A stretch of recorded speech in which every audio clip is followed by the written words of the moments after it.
नमस्कार भक्तों, स्वागत है आपका हमारे चैनल पर। आज हम बात करेंगे पितृपक्ष के बारे में, जिसे श्राद्ध पक्ष या महालय पक्ष भी कहा जाता है। यह वह समय होता है जब हम अपने पितरों, अपने पूर्वजों का स्मरण करते हैं और उन्हें तर्पण, पिंडदान और श्राद्ध के द्वारा श्रद्धांजलि अर्पित करते हैं। पितृपक्ष के पीछे क्या धार्मिक मान्यताएं हैं, इसका महत्व क्यों है, इसमें क्या करना चाहिए और क्या नहीं करना चाहिए, और आखिर पितृपक्ष हमारी जिंदगी को कैसे प्रभावित करता है, इन सभी सवालों का जवाब हम इस वीडियो में विस्तार से जानेंगे। पितृपक्ष हर साल भाद्रपद पूर्णिमा के अगले दिन से शुरू होकर अश्विन अमावस्या तक चलता है। यह कुल मिलाकर लगभग 15 दिनों की अवधि होती है। मान्यता है कि इन दिनों में हमारे पूर्वज धरती पर आते हैं और अपने वंशजों से तर्पण और श्राद्ध की अपेक्षा रखते हैं। संस्कृत में पितृ का अर्थ है पूर्वज और पक्ष का अर्थ है पक्ष या समयावधि, यानी यह समय है पूर्वजों की स्मृति का, कृतज्ञता का और कर्तव्य पालन का। पितृपक्ष से जुड़ी कई कथाएं शास्त्रों में मिलती हैं। महाभारत की कथा। कहा जाता है कि महाभारत काल में कर्ण जब स्वर्ग गया तो वहां उसे केवल सोने चांदी के भोजन मिले। हैरान होकर उसने यमराज से पूछा कि ऐसा क्यों। तब यमराज ने बताया, तुमने जीवन भर दान तो बहुत किया, पर अपने पितरों को भोजन का दान नहीं किया। इसके बाद कर्ण को पितृलोक जाकर श्राद्ध करने का अवसर दिया गया। तभी से यह परंपरा और मजबूत हुई। गरुड़ पुराण का वर्णन। गरुड़ पुराण में कहा गया है कि जो व्यक्ति पितरों के लिए श्राद्ध और तर्पण करता है, उसके पितर संतुष्ट होकर आशीर्वाद देते हैं और परिवार में सुख समृद्धि बढ़ती है। कर्म और कर्तव्य का संदेश।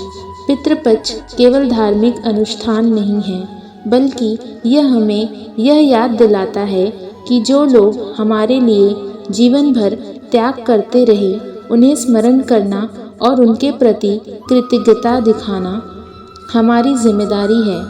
अब जानते हैं कि पितृपक्ष में कौन से कर्म सबसे महत्वपूर्ण माने गए हैं। श्राद्ध। श्राद्ध का अर्थ है श्रद्धा से किया गया कार्य। इसमें पितरों को विधिवत भोजन और पिंडदान अर्पित किया जाता है। तर्पण। पानी और तिल से किया गया अर्घ, जिसे पितरों के लिए समर्पित किया जाता है। मान्यता है कि इससे पितरों की आत्मा को शांति मिलती है। पिंडदान। गाय के दूध, चावल और जौ और तिल से बने पिंड पितरों को अर्पित किए जाते हैं। ब्राह्मण व अतिथि भोजन।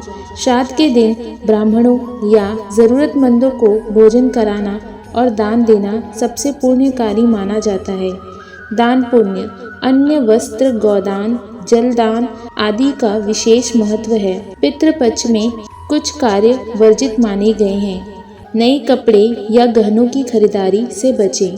विवाह, शुभ कार्य, गृह प्रवेश जैसे मंगल कार्य इस समय नहीं किए जाते। मांसाहार, मद्यपान और तामसिक भोजन वर्जित हैं। किसी भी प्राणी को कष्ट देना, झूठ बोलना या अपशब्द कहना पितरों का अपमान माना जाता है। पेड़ पौधों को नुकसान पहुंचाना भी वर्जित माना गया है।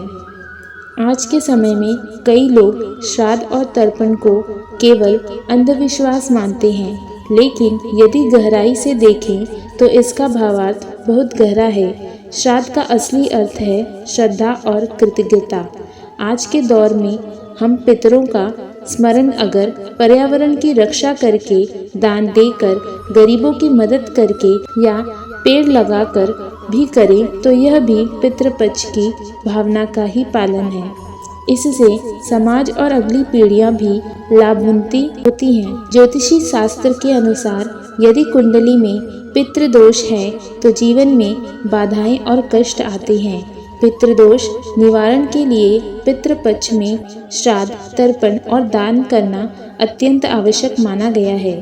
इसके अलावा पीपल के पेड़ की पूजा, गरीबों को भोजन कराना और गौ सेवा करना भी विशेष फलदायी होता है। भक्तों, पितृपक्ष केवल एक धार्मिक कर्म कांड नहीं है, बल्कि यह हमारी संस्कृति का वो दर्पण है जो हमें हमारी जड़ों से जोड़ता है। यह समय है कृतज्ञता का, आभार का और यह मानने का कि आज हम जो भी हैं वह हमारे पूर्वजों के आशीर्वाद और उनके त्याग का परिणाम है। तो आइए इस पितृपक्ष में हम अपने पितरों को श्रद्धांजलि अर्पित करें और उनके आशीर्वाद से अपने जीवन को सुखमय बनाएं। अगर आपको यह वीडियो अच्छी लगी हो तो वीडियो को लाइक करें, शेयर करें और चैनल को सब्सक्राइब करना न भूलें। धन्यवाद।